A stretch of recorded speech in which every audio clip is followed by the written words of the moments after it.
if somebody's taken away one thing from this conversation we've had today about wine, what do you hope that is? You should care what you drink. You should care what you put in your body and how it was grown. Ideally, you're drinking wines that are farmed without chemical influences and organically farmed, and you have to trust where you're buying your wine. Finding wines that are sustainably made by small families, that means something to the world of wine.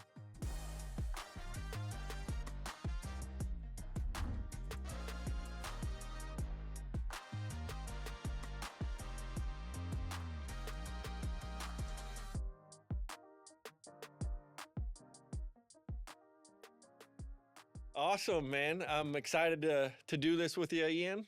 For those of you who aren't familiar with Ian Cauble, besides being one of my best friends, an amazing tennis player back at Sonoma State, he won multiple awards for sommelier, best young sommelier in the world. You won it in Athens in 2011. There's 17 countries there. You also won best sommelier in America in 2011 as well.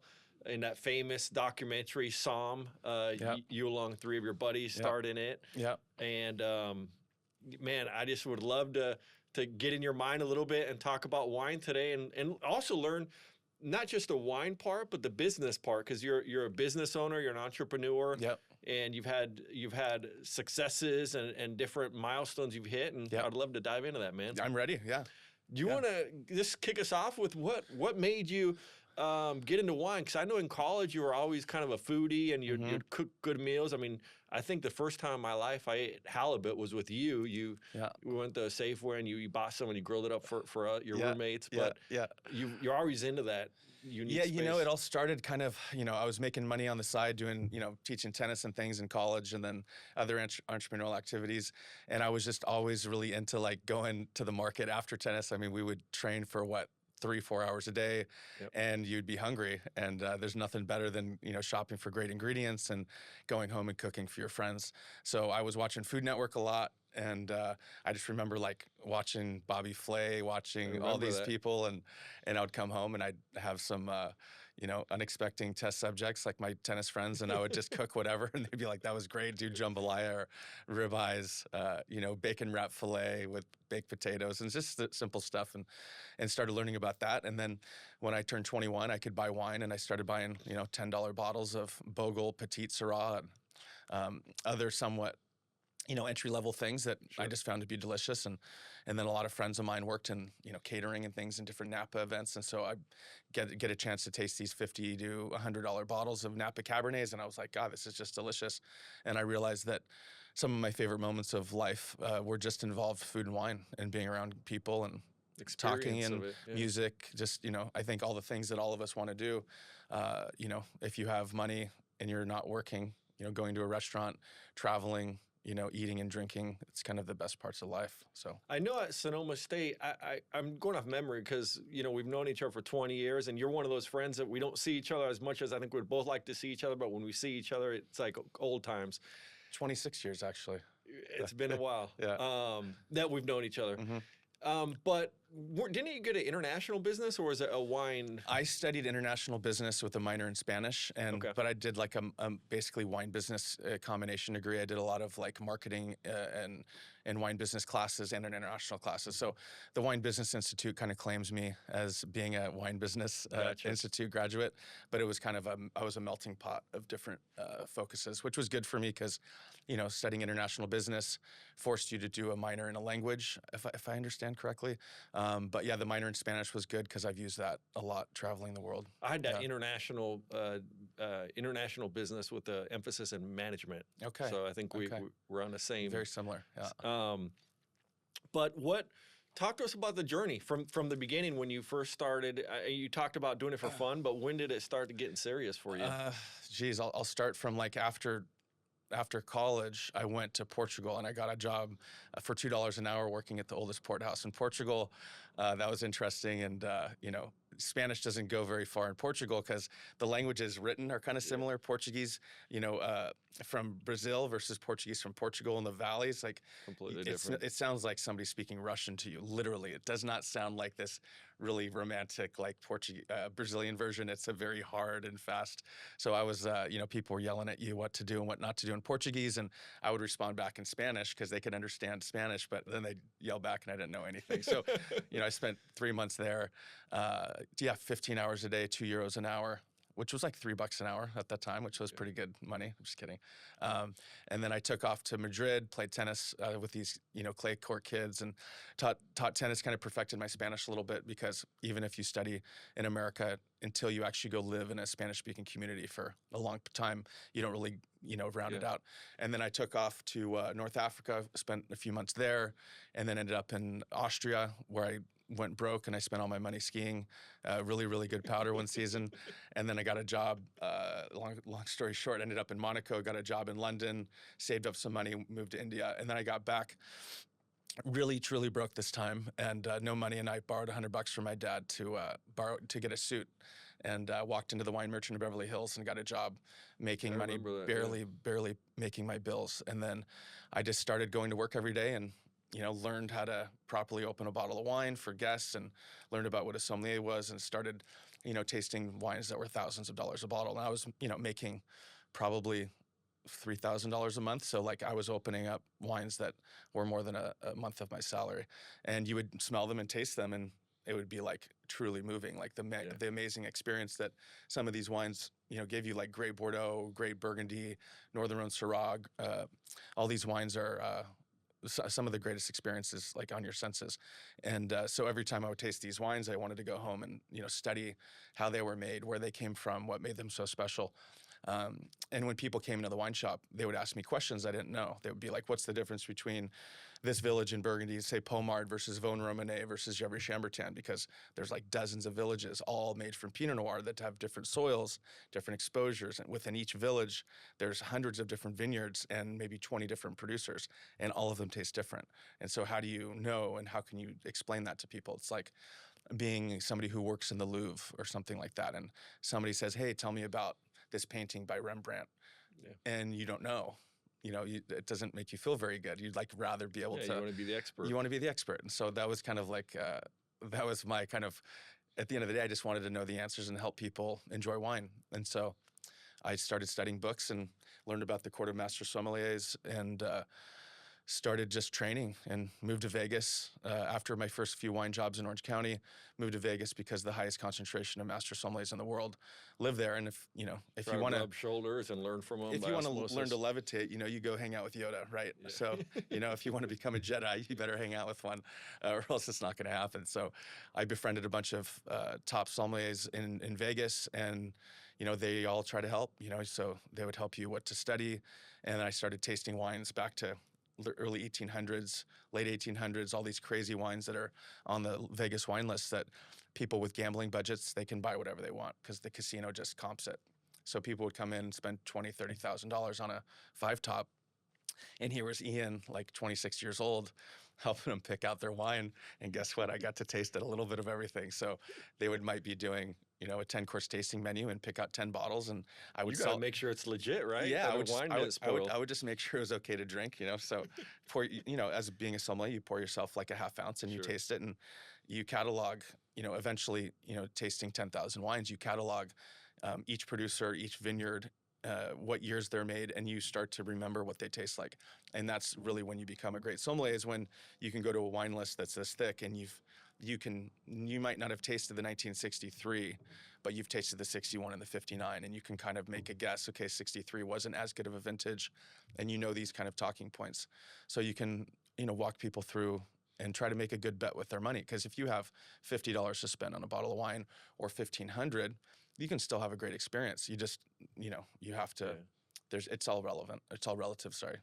So, you're going from Beverly Hills to Vegas, and then let's fast forward. And I remember in 2011, I believe it was 2011, you came over to my house because you were studying for the Master Sommelier here and it was here locally at the Four Seasons, I think, in Irving. So you stayed at the house, and you didn't know yet if you were going to pass, right? Because you're studying. I remember in our kitchen counter, we had like 40 bottles of pretty high-end wine that you and another buddy of ours, D-Lin, where you guys are tasting, spitting it out. I remember my son Lucas, who was probably 4 at the time, he's got his milk bottle, he's tasting, spitting it out, trying to be like you guys. That's crazy. That was 2012. So I'll walk you through it. So I was in Vegas, left to Vegas, went to the Ritz-Carlton Half Moon Bay. I was the wine director there. And then in 2009, I took the advanced exam. The advanced exam is about, I'll just go through the introductory exam, pretty easy to pass. I could train you to pass it in 3 or 4 months. It's 3 parts, right? Yeah, it's the introduction. Four Okay. parts. So the introductory is pretty much, it's pretty straightforward. You could study for 3 or 4 months, and you can go in there, and it's a written exam. And then the cert, that's about a 60 to 80% pass rate, depending on the test, sometimes as low as 50, depending on the difficulty of the test. And then you have the certified exam. The certified exam was historically 50 to 60%. It's as low as 20 to 30%. And that's, at that point, you do a blind tasting, you do a written exam, and you do a service exam. You have to open up champagne. And then from there, the people that pass the certified, you can go to the advanced exam. The advanced exam is very, very hard. And that's, I believe, around 15 to 20% of those people that passed certified pass the advanced. And then once you pass the advanced, you can get invited to the master exam. And the master exam is somewhere around 3 to 8% pass rate of these people that have passed the elite ones already. Yeah. And so there's not many people who have passed the advanced in the world. I think there's less than 2,000, maybe 3,000 people in the world who passed the advanced. Of those people, they're invited to go to the master exam. But in 2008, I took the advanced exam. I failed, was super crushed, and I just with a vengeance, just went nuts, and I studied everything. And I came back and I got the Red Scholar. So the Red Scholars, the top score, they give you a $5,000 check, which I probably had $300 in my bank account. So all of a sudden my net worth just went crazy. Should have called you to invest that back then. I've been better off. And then in 2009, I took that. About 4 months later, Fred Dame called me, who was the head of the court, and he was like, "Hey, we'd like to invite you to the master exam in 3 weeks because a few people dropped out." And I was like, "No, I don't want to go to the master exam. I need 2 years to study." Yeah. And he was like, "If you don't come, I'll never forgive you." I was like, "I'll see you in 3 weeks." So I showed up. Where was that at? That was at the Meadowood Napa Valley. Okay. And that was, so I showed up really expecting nothing. It was kind of like, being invited to the Super Bowl, to play against, the best team. And, if you scored a couple touchdowns, great. So I passed 1 out of the 3 parts. There's tasting and then service and then the knowledge portion. Which one did you pass? So I passed the service, which is one of the more nerve-wracking because you have to carry a tray and you're just shaking because there's all these master sommeliers in the room and you literally— They're judging you the whole time. Yeah, and they ask you questions that are extremely hard about old vintages of this and that. So I went in with nothing to, nothing to lose. And I almost passed all 3 parts. I was like, you have to get they told me I was very close on tasting and very close on theory. And I knew I was close on theory because I didn't miss too many questions, but you have to get 75%. And so the good news is I went in and I did really well on 2 parts and I passed 1. So 2011, that's when the movie really got SOMM documentary. You guys all see it. Yeah.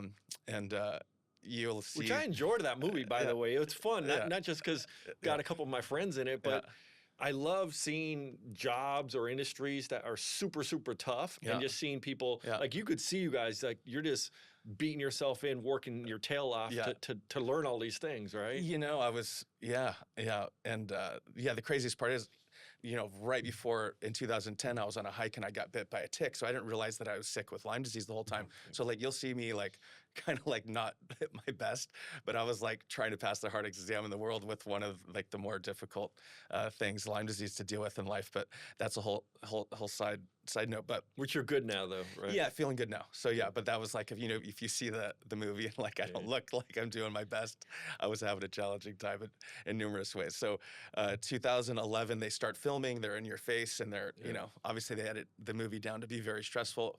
It wasn't as stressful as that. It just the way they edited was very good. Jason Weiss is a very talented producer, director. And then so 2011, 2 of my best friends passed that I was training with, and I was taking my tasting exam. And right before the end of the test, instead of calling one Brunello and Barolo, I called Barolo and Brunello. And they don't tell you the answers, but it turned out the people that passed called those Brunello Barolo. I switched it. I had it correct. And So in your mind, it was correct, and you switched it? No, it was. I had like technically 5 out of 6 correct. Okay. And I was retasting 5 and 6 because they'd given 2 Italian wines supposedly for the first time in the history. And so right before the timer went, I was like, no, number 5 is Barolo, number 6 is Brunello, or whatever it was. I switched them, and I like changed my answers right at the end of the test. Dang. And but it was a blessing in disguise because I failed. I was completely devastated, and that's like the middle of the movie. You know, spoiler alert, is I failed the test, and my 2 buddies they got through, and so it was kind of hard. But then I had a year to study tasting, so I became a really good blind taster. You know, sometimes I'm good, sometimes I'm not, but most of the time I can recognize the wines. And you know, don't practice too much anymore because I don't. You know, there's no. You know, there's no real test coming up. I just have to kind of, you know, if you're at the bar and somebody gives you a glass of wine, hopefully you get it right because everyone likes to do that. Yeah, so I finally ended up passing the test in 2012. Again, like 2011, right after I failed the test, I went and did really well at those competitions in Athens and won top SOMM. So that was really cool for my confidence. And then I studied and trained, and I went and passed and stayed with you. That was 2012. And I think it was your birthday too. Yeah. Gisela, my wife, made you a cake. Remember? I remember. Yeah. I was so stressed out. I don't really remember too much during that time. Honestly, it was kind of like, I don't know. It's like being at war somehow. Yeah. Like it was just like PTSD. I was so in my mind, and there was so much pressure because I had already seen the movie SOMM. And the end of the movie was like, Ian takes the test in 4 months. And that was like the first version. And I was like, Jesus, the end of this movie is potentially my failure. And I was like, and it you know, and the test is like, pressure no, too. but it's like, my odds of passing are probably 10 to 20%. But I gave myself probably 60% passed, you know, because most times, you know, you're training, and I was passing most tests. If people give me 6 wines, I would most of the time pass. But you know, when it's 1st and 10 and there's 3 seconds left in the game, sometimes your arm will stiffen up, you know, and you just throw the bottle in the football on the ground. Like, what did I do? It's hard to perform when everything's on the line. So luckily, I pulled it off and passed the test, and then I got a job for Krug Champagne, and I was the national ambassador for Krug Champagne, one of the best champagnes in the world, and then the rest is history. Yeah. I know in a little bit we're going to do a blind tasting, and I got some questions I want to ask you. But before I do that, what's something that maybe you wish you would have known, right, as you're becoming a Master Sommelier, that if you could have told yourself something, or would you, is there something that you would have said maybe to make it, I don't know if easier is the right word, or you wish you would have known, or you just know because you like the struggle? No, I would have told myself like it's going to be as hard as you think it is. Yeah, there's no shortcut in life. Like when you want to do something, save it. Well, you know, there's been 275 people that have passed the test since 1970, right? So it's like, you know, if you want to be an astronaut, you know, more likelihood to get in space than pass that test, right? So I think there's been over 500 people in space. But not to say that I think anybody could become a Master Sommelier, but you have to really want it, and you have to truly sacrifice. You have to love and adore wine, first of all, and then you just have to be ready to study it. It's like you have to memorize every square inch of the world of wine, and you have to love every moment of it, and you'll get sick of it and be over it, and then you have to come back. And you know, the hard part is, I think, dealing with defeat, and dealing with, you know, working your hardest and not being good enough. That's always tough to swallow. But yeah, I have friends who have taken the test for 10 years, 12 years and never passed. So it's hard on the ego, you know, every time you don't pass something, especially when you work really hard. But anybody I know who really dedicated themselves has become a Master Sommelier that I know, like really, truly, and never stopped. There's not a person that I know who really put 100% of their life in that didn't pass. The only people I know who didn't pass are the people who stopped and gave up, because frankly, it's really challenging on the ego. There's no question. So let's ask some questions that I'm sure you've been asked a billion times, but there's a lot of people like me that maybe enjoy wine, but I'm not, you know, I know 1/10 of 1% of what you know, and I just know what I like and what I don't like. But talk to us a little bit about when somebody says, oh, this wine has good legs or tears, or what does that mean, Ian? Okay, so legs and tears don't matter.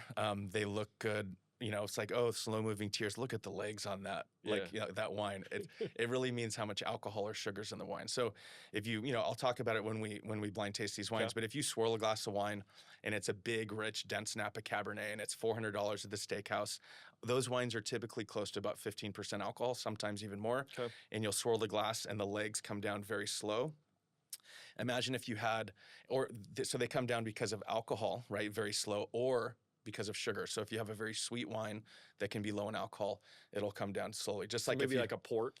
Yeah, port is high in alcohol, 20%, and high in sugar. High in sugar. Okay. Port has 110 grams per liter of sugar. Most red wine has close to 0. Some of it will have 3 or 4 grams per liter, because Americans like sugar, and if you leave a little sugar in the red wine, sometimes the critics will give it a little higher score. But most wines are dry, meaning less than 1 gram per liter. At the end of the day, the only reason the legs come down slow is high alcohol or high sugar. And it doesn't really mean anything about quality unless you like high alcohol wines. If you see the legs come down slow, there's a chance that you'll like it, When you're with people who think they're wine experts, and is there like something that you say when you roll your eyes when they're tasting a wine and it's like an overused phrase, or you're like, this guy doesn't know what he's talking about? No, it's more like when they take their glass of wine and look up towards the sky with it, like to see the color. You know that because they're not tilting it. No, a wine pro is going to tilt it away from themselves, looking down on it, right? So if you go like this, that's a dead giveaway. So I shouldn't do that. but if you do that at home, like, dude, don't worry about it. It's all good. It just. But you'll be judging them if you see them. No, I will judge them, and for sure. I'm just kidding. And is there anything? Has there been a time when somebody's like tasting a wine and they're like explaining it and they're being so dramatic, and then you taste it and you're like this guy's palate's insane. It's nowhere near like that. Not really. I think most people I'm tasting with are less inclined. They're more sophisticated. No, than they're nervous folks. To say too much. So they don't expose themselves. They can't be wrong because they. Yeah, I mean, but there's not really that situation. But most people who are talking a lot really know what they're talking about. But I don't know, unless you find somebody like the guy from Sideways or something, like that character. But mostly everybody's not that far off. I think it's always funny when somebody will pick up a glass of red wine and be like, oh, I smell whatever, something like apple, which is never really in red wine. It can be on occasion. But yeah, it's just throwing out some weird descriptors that like, and what do you think? Does that, and then like you have to politely say like, oh, I'm not smelling that as well. Yeah. What about, have you ever been shocked when you tasted a wine by what it actually was? I mean, besides the example you gave, the Barolo Brunello. Totally. Yeah, a lot of times. Sometimes Pinot Noir and Burgundy from a warm vintage that's extracted a lot can be, on occasion purple. But Pinot Noir typically is a thin-skinned grape that has more of a ruby color. So on occasion, you might taste a very hot vintage in Burgundy that is dark purple. I was at a blind tasting in front of 60 people, and I was like, with a few master of wines, and we all tasted this wine, and all of us were calling Syrah because it's purple, and the wine came out as Pinot, and it was like, but it wasn't a classic expression of Pinot Noir. It's like somebody gave you a plate of food, and they're like, okay, what restaurant's it from? And it has a bunch of soy sauce in it, so you call it from Asia, and they're like, oh, that's the local Mexican restaurant. You'd be like, that's not really typical, right? Yeah. So the same thing, if you're giving somebody a blind tasting, it has to be a typical expression of place. And typicity is really important. Like for a wine to be accepted to be put into a Master Sommelier exam, it has to be chosen by the Master Sommeliers, and it has to be blind tasted by numerous masters and gotten correct before they put it into. You're not trying to trick somebody, basically. Yeah, and you want something to be, a classic expression. Yeah. You know what I mean? Like if I play you a Beatles song, it's from a genre, right? Or something from the 80s. Like if you were like, what genre is this from? Coldplay. Right, 100%. And you could kind of like say what style it is. But I think, if I played some Romanian garage punk band for you that you've never heard, you would have no idea what that was. Is there a funny tasting note that you've used? I know one that sometimes people will give you a hard time for is your fresh cut garden hose. Or the tennis balls. Or the fresh can of tennis balls. Yeah, I learned those from other people. They're not my descriptors. I mean, there's a lot of funny descriptors in the world. Like some people would be like, oh, it smells like my grandma's closet, or it smells like the garage I grew up in. That's or not good though, or right? no, but sometimes If you this, told me it smelled like your grandma's closet, I don't think I would want to yeah, drink no, it. it's just a little bit of a musty smell, or like some people say it smells like an old book, right? So if you smell a wine that's like, say it's the 1952 Bordeaux, some of these wines have very old smells, like going into an old library. It smells like dried plum. It smells like leather and tobacco and cedar. Yeah. And so there's these smells that you really can't describe unless you have this memory, right? And you have a memory, like, every time you open a can of tennis balls, you probably open it and do you smell it? Sure, of course. Of course, because you're a freak tennis player. Yeah, everybody does. But like, it's just a weird thing to do. But you have these kind of mercaptans or aromatic compounds that come off of wine, especially Riesling from Clare Valley in South Australia, or sometimes Riesling that's made in tank in Germany and Austria and bottled under screw cap. You pour them and it's off-gassing. There's something called reduction. It's like the wine's starving for oxygen. And there's like these chemical reactions happening, and you put your nose in the glass and it can smell a little bit like you ever bought a new mattress and you open up in your house and you got those kind of plasticky smells. Yeah. Or if you get like a fresh hose and you pull it out. Never done that. Yeah, so like a new hose in plastic and you open it up. It's just this fresh plastic smell, fresh tennis ball can. Like a lot of these smells, they're unique. They're unique to these aromatic compounds that are reminiscent of these memories in your life, right? So at the end of the day, this how I came up with the tennis ball thing. The week before that scene, I was at the French Laundry, a 3-star Michelin restaurant, one of the best restaurants of the world. And I was blind tasting 6 wines with the guys, right? There's like 4 guys in the SOMM team. I go through it and I did really well. One of the wines was a dry wine from, it was actually from Clare Valley, Australia. And I thought it was from Germany, from the Rheingau. And they're like, Ian, smell the glass again. Don't you smell this fresh tennis ball character? Aren't you a tennis player? I'm like, yeah. I'm like, you're right, totally does. And then so like French Laundry guys are the ones who coined it, but I go to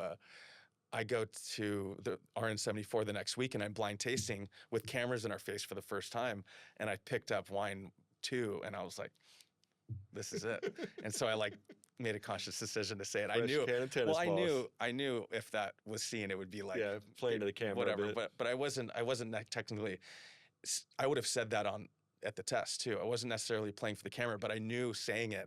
And if this was seen by the world, people would be like, fresh can of tennis balls. And it turned out to be one of the more famous or infamous, however you look at it, descriptions. Well, I think that even a garden hose is probably a little bit more even, right? Yeah, the garden hose. That was my friend Willie in Vegas. He would always tell me that Clare Valley Riesling reminded him of a fresh cut hose. Like if you ever like redoing a hose or something, you smell that kind of cut rubber, and that was his descriptor. So I'm just a product of my environment, and everybody is. You know what I mean? If you're, I get it. No matter who you are, you're learning from your environment, absorbing. We do the same thing with investing, right? I mean, I always tell my kids, smart people learn from others, average people learn from themselves, right? Making mistakes, and dumb people never learn. So absolutely, I applaud learning from others. It's a shortcut, right? Model other people's, if somebody else is making a bet on a good stock and they're historically if it makes sense, really good, like Pelosi, you just follow what she's doing.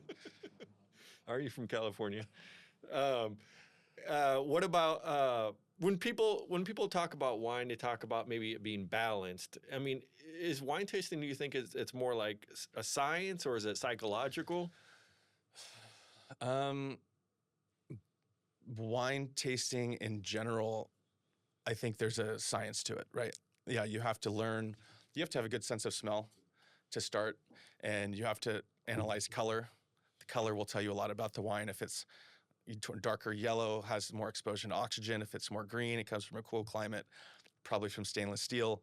So you're thinking about all these things, how fast the tears go down. There's almost like a scientific process to it, but there's also something that you can't, define with a scientific measurement. Like you couldn't put a stick or measure that this is from Burgundy or this is from Australia or this is from Germany, right? So it's definitely, I don't know if like organoleptic would be the right way, but you have to like really use your senses and your taste memory to do it. So I think it's a combination. There's definitely a deduction, like a very proper way of deducing a wine. Just like if you said, okay, this guy's 6'8", blonde hair, has a sharp jaw, like what country he's from, you're like, probably a Russian guy. I don't know, like Scandinavia, right? Or something like that. You would generally know something like that. I think blind tasting is like describing almost like the personality of a wine. is given on different characteristics, how much oak it has, what type of oak, the types of fruit, if the fruits are just freshly picked, or if they smell like they've been sitting, in the sun for 5 days in a cup in Vegas, right? Like they're raisins, like they smell like raisins. But if you just, got a fresh strawberry from the farmer's market that's beautiful and like red, and you squeeze it and you smell that fresh strawberry versus strawberry fruit roll-up versus dried strawberry versus, a strawberry Jolly Rancher, right, versus strawberry cake. These are all different smells, right? And they all can be found in different wines. And I think that's the unique thing about wine, and is there's thousands of different, smells. Combos. But yeah, only 100 or so probably aromas really matter. But it's an interesting profession. But yeah, there's a lot to learn. I'm still learning, What do you think about in terms of, when I think wine, I think in terms of the grape, I think in terms of the producer maybe, and in the soil. That's the extent of how I think about it, because I don't know much. But what do you think about it when you think of those? I'm usually thinking about the region at first. So, I think some of the best regions to drink in the world are Burgundy. Grapes are Chardonnay and Pinot Noir. The Rhone, typically. Red grapes are Grenache and Syrah. I love Germany. There's classic for Riesling. I love Austria for Gruner Veltliner. Oregon, Pinot Noir, again, if I didn't say that. Napa Valley for Cabernet. Australia makes great Pinot Noir from Victoria. I would say Chile is great for Carmenere, Argentina for, Malbec. But I think of the place. The place for me is the most important. That's the terroir. And so if you look at a specific place, there's a geological history. Like Burgundy existed underneath a shallow ocean for 180 million years. What happens on the bottom of the ocean? You have sea life. It lives, it dies, it compresses, and every year you have a little bit more clams and oysters and lobsters and crabs that are all compressing, creating limestone. Over 180 million years, those compressed. You can buy it and put it in the floor of your house, as a limestone flooring. But sometimes people plant vineyards that tap into it in those limestone soils because of this geological history, express really unique characters, right? That's why Burgundy's so special, is this geological history. Same thing happened in Italy. All this area used to be underneath the shallow ocean. Tectonic plates came together, pushing up the Apennine Mountains, and you have these mountains that these beautiful areas kind of come across. But I think that's the most interesting thing about wine. It's the place and the geological history. Yeah. Is, here we are 100+ million years later, enjoying these wines that were first, a lot of them were planted by the Romans a few thousand years ago. And so we're living in a time where there's, we can really taste anything in the world here in America. We have access. I could go down to the street and pretty much find 100 or 200 great wines from 200 great appellations in the world, including Eastern Europe, including all the appellations of South America, North America, Canada. Sure. And I know some are hard to get. I know after we do the wine tasting here, the blind tasting we're going to do, you're going to talk a little bit about what you've been up to on the new business. And I know that's been awesome because as somebody who knows very little about wine but enjoys it, I love getting the information on these specific wines that virtually nobody else in the world has them but you. So yeah, we'll talk about the Caubleist. I launched a couple months ago, but maybe after we blind taste. But at the end of the day, we send an email and we talk about the people, the place, the history, and make it interesting. So if you're spending $50 on a bottle of wine, or 20 or 200, I think it's one thing to just drink a wine, and it's one thing to understand it and learn about it and appreciate it. And I think that's the difference of even going to the Louvre. If you saw the Mona Lisa and you didn't know the history of it, you'd be like, oh, that's just a painting. But knowing the history of the artist, and when you understand more behind it, it means more to drink something special. Sure. And it's different. Like, you can drive a Ferrari and it's amazing. You don't have to know about it. But wine's one of those things that it's amazing, but it's even better. And it's more, I think, for people who are visual. People who are just intelligent, like people who care about history. So there's some type of people who are just like, okay, it's a glass of wine, just like you're tasting a bite of bread or something. They don't really care that much. But I think the more you live, the more interested you are to understand why. And who, and the stories behind it. Last night at dinner, actually, if you don't mind sharing, you were telling me during dinner about this place. You pronounced it, I can't even repeat it, but it was somewhere in Greece that the grapes, right? Because it's so windy. You're telling me it's on a cliff that it somehow has like a bird's nest around it. Do you want to share that story? I thought that was pretty cool. I've never heard of that. So there's an island called Santorini. If you haven't been, highly recommend. Save however much money you have to go to Santorini one day and get a hotel on the cliff, drink Assyrtiko's, the grape. Amazing. It's a volcano that used to be a very tall volcano that exploded, and the eruption was about 100 times or more the size of Mount St. Helens, which is one of the biggest explosions ever.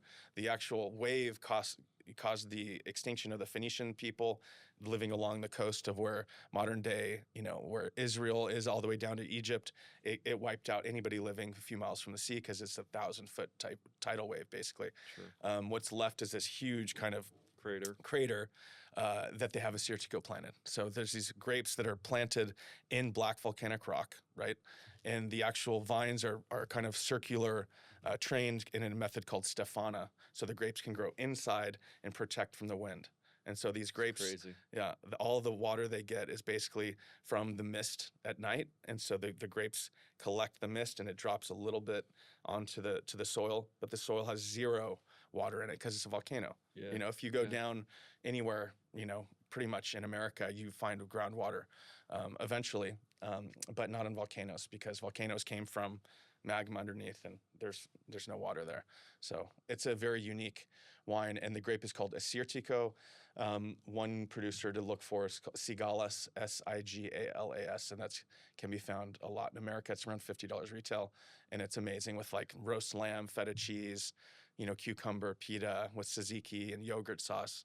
I think hungry. Greek food is some of the best in the world. That makes me think about what you're talking about. If you know the history of it, I would imagine it kind of makes that wine even more enjoyable. All the sacrifice then. Well, there's no question. If somebody just gives you a glass of wine at the bar and whatever, you're having a little piece of halibut with capers or something, and you would just drink this wine. But if I showed you photos of where it is and it's on these cliffs and these old baskets and these old men like harvesting them in the middle of the day, and it just brings more. It brings more romance to it. It just brings more interesting to life. Life, you just want to, how spice the life. Exactly. Sure. How does life become more interesting? And I think wine is a very complex subject and it's pretty thought provoking for me. And I think I would be not bored if I wasn't in wine, but it's definitely more exciting for me to look forward to traveling to these areas and meeting these families. And I kind of want to go to like Eastern Europe next and go to like Bulgaria and Romania and Georgia and all these areas down there. I was in Bosnia Herzegovina last year with the family in Croatia. That was pretty cool. So, I remember popping into Bosnia for a wine tasting. I never thought I'd do that. But yeah, I want to go down to Bolivia and Argentina next as well. It's or New Zealand. There's a lot of places that, you want to check these boxes, and a part of going there is meeting these families and these people who are dedicating their life to growing the grapevine, and you get to taste their life's work. Yeah. And they're usually cooking something great, and they're usually really nice people. So you get to travel the world and experience it through their eyes. And just history. With motivation to learn and taste wine, and you drink a couple glasses with some new people, you become friends pretty quickly. Absolutely. Yeah. Awesome. Well, we're going to take a break here. We're going to bring out the 4 wines. We're going to compare two and two. And I'm curious. There's a lot on the line today. You dissect. I know. We can revoke any of those titles you have. I may become Are you going to you're going to send back the money I have invested with GDS? If I fail, I'm just teasing. We won't do that yet. I'm just teasing. All right, Ian, I'm excited, man. I get to do a blind tasting, although we're not going to force you to put the blindfold on. I know you said that's not a thing anymore, right? No, it never was a thing, no. Was it? No, blind tasting is basically you just don't know what the wine is. I know, I'm kidding. Yeah. All right, so we have 2 wines, which I'm not going to tell you anything about them unless you force me. I want you to do your game here. Or, not game, that's not the right word, your expertise, and educate me and all the viewers. We got 2 wines that are comparable, and then the following 2 wines. So I'm going to copy your lead. I think you said put it up in the sky, right? Or no, I'm kidding. Yeah, you don't want to do that. So you're going to tilt it away from yourself, and you're basically looking at, the color. So this is put your thumb behind it. You can kind of see this is see-through, kind of moderately clear, so kind of a very dark ruby moving to slight pink on the rim, showing you the wine is somewhat in its youth, probably 2 to 4 years of age. And then you can look at the tiers. I won't go through all of the wines like this, but Is this where I'd see the legs that you're talking about? yeah, so if you swirl the glass and you kind of hold it up, you can kind of see the last tiers are moving somewhat slowly, but it all depends on the glass and the temperature of the wine. So it's not necessarily like always the best tool to tell you what the wine is. And if you I can smell the wine, smells a little bit grapey, smells young, doesn't smell super complex. Do you know about Old World and New World at this point, or you're not? I mean, it smells very clean. It smells like has a lot of young fruit to it. It could be Old World with like, stainless steel. It could be New World. It's not really jumping out as being, very, very high quality, very expensive. Smells like moderate quality. Let's go and smell it, or sorry, and taste it.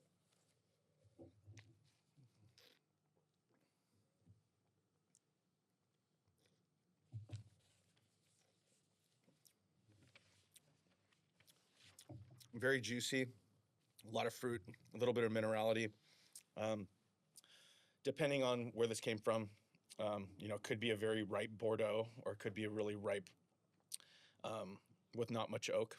Kind of finishes almost like a moderate quality Bordeaux. That's a little bit earthy. It could also be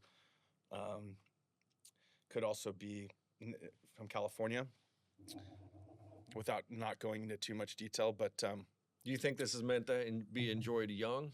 Yeah, I think this wine is meant to be enjoyed young. Yeah, it doesn't come across like if it is Bordeaux, could be like I don't think it's a classified growth. I think it's probably something more like a Bordeaux Superior or something like that. Okay.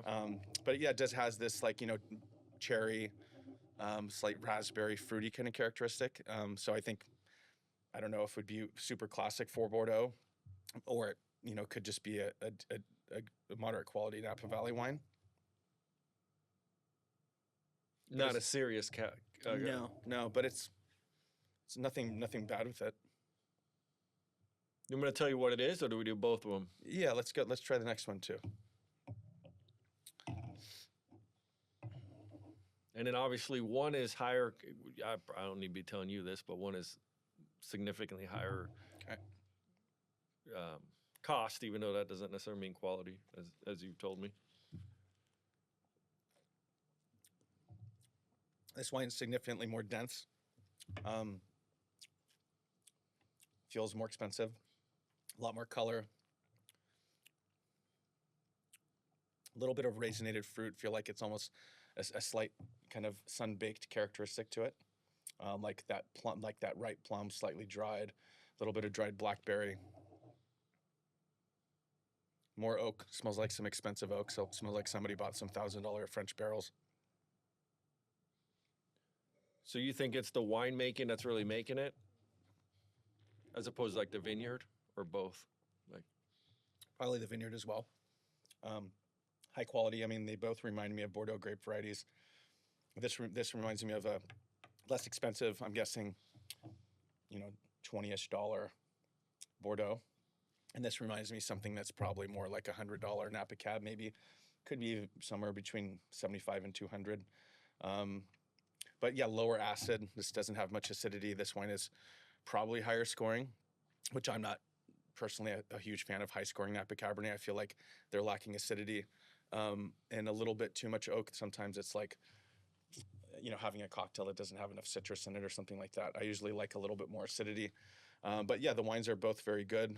This wine definitely, wine 2, has a more higher end appeal. Reminds me of like sitting in a steakhouse drinking some expensive Napa Cabernet. Well, the first one is, you're right on in terms of cost. The first one is significantly cheaper. I think we got it for under $10, slightly. Makes sense. Noble's Vine 337 Cabernet Sauvignon. I've never heard of that. And it's California, or? I don't. Yes, it is. So this is just cheap California. So yeah, it came across like it could be a cheap Bordeaux or cheap California, and it's hard to tell at a certain point, because they're just young and fruity wines. So there's like a wine like this wouldn't necessarily make the master exam, but it made sense. I wasn't so sure if it was like a low dye, Cabernet. Sure. but a lot of these wines can, you know, in Bordeaux these days, it's really hot in Bordeaux now. It's not like the same climate it used to be. So you can get a wine that's $8 to $12, $15 from America, and it's a Bordeaux Superior, and they're very fruity like this, and they're made in stainless steel by an Australian winemaker, and they like make the winemaking really clean, and it can taste a lot like a California wine. But yeah, wine like this, it's tough. It does taste like inexpensive, you know, Yeah. good serviceable Cabernet. Yeah.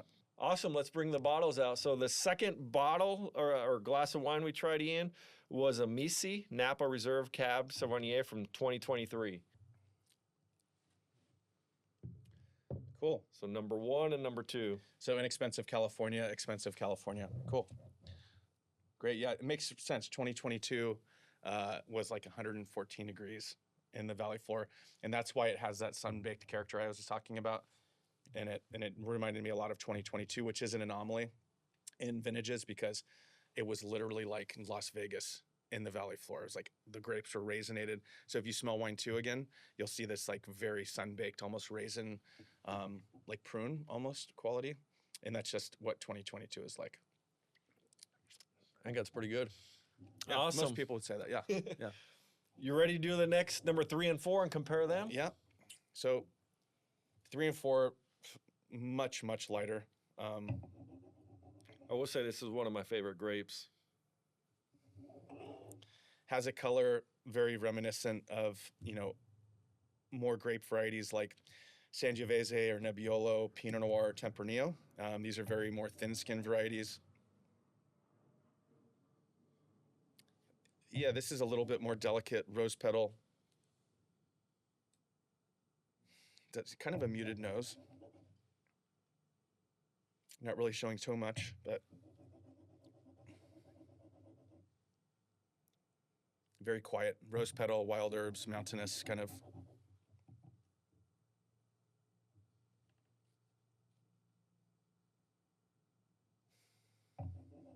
How do you tell the difference in between like a simple and elegant, like on these? You know, it's just very quiet. Not really showing so much. Like if I, you know, like I could talk about this and I could point out like 12 things. Second one. Like this wine, you smell it. I have like 3 things to say, so it's not very complex. Guessing not very expensive, but it's probably good wine. Let's go ahead and taste it.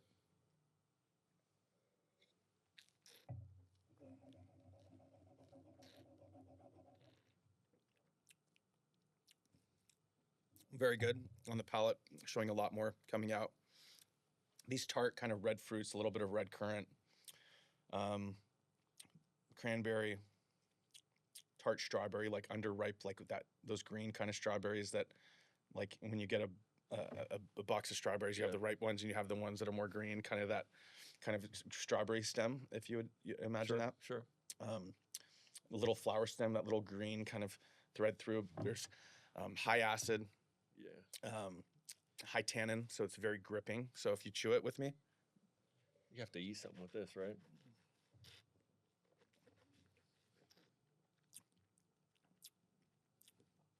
high tannin, high acid, very gripping. This is likely either Sangiovese from Tuscany, but it's more gripping and higher acid than that, like Nebbiolo from Piedmont, likely a lesser expensive, like Nebbiolo de Alba or something like that. There's different appellations. You have Longa Nebbiolo, Nebbiolo de Alba. You have Barolo, you have Barbaresco, and then you have other appellations that are more north of there, like Alto Piemonte. But this reminds me of like a basic young Nebbiolo coming from Piedmont, most likely Longa Nebbiolo de Alba, most likely on the label. Young vintage, probably 23, I'm guessing. You nailed it. I mean, now the vintage, we'll bring it out in a second. I'm not sure on the vintage, but it's Pernucci Monferrato, DC. It's a Nebbiolo. Yeah, Nebbiolo. Yeah, it's probably Nebbiolo d'Alba. So it's Monferrato is a hill right next to Barolo, right next to Barbaresco. And it's, Nebbiolo. There's Barbera del Monferrato, but it's right there. It's in Piedmont, Nebbiolo. So it's good, probably, I don't know, I'm guessing $20-ish a bottle. Yeah. Right in that range. All right, wine 4.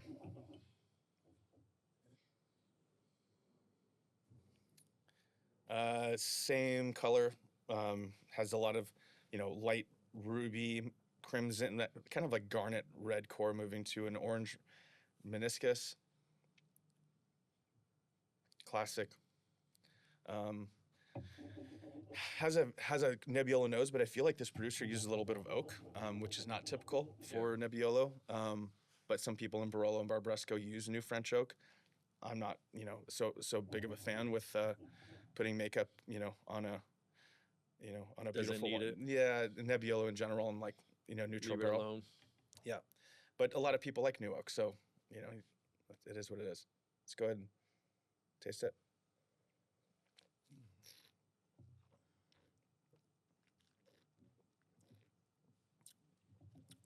It's good.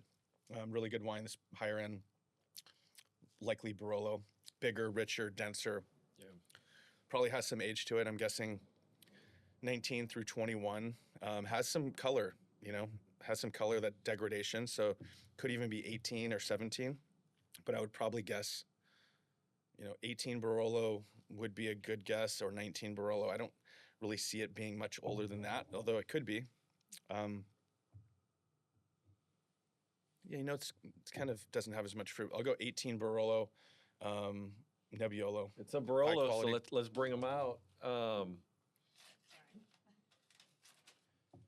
It seems like it's built to age, right? Yeah, I think it's probably getting close to a good time to drink it, though. I think you can have this over the next 5 to 7 years. So we got 3 and 4. So this is Nebbiolo. So this is Nebbiolo 2022. Yeah, young, perfect. And it's technically Monferrato Nebbiolo, so it's great. It's right in that wheelhouse. And then we have 2020 Gianfranco Alessandria from Monferrato d'Alba. Yeah, Barolo 2020. And solid.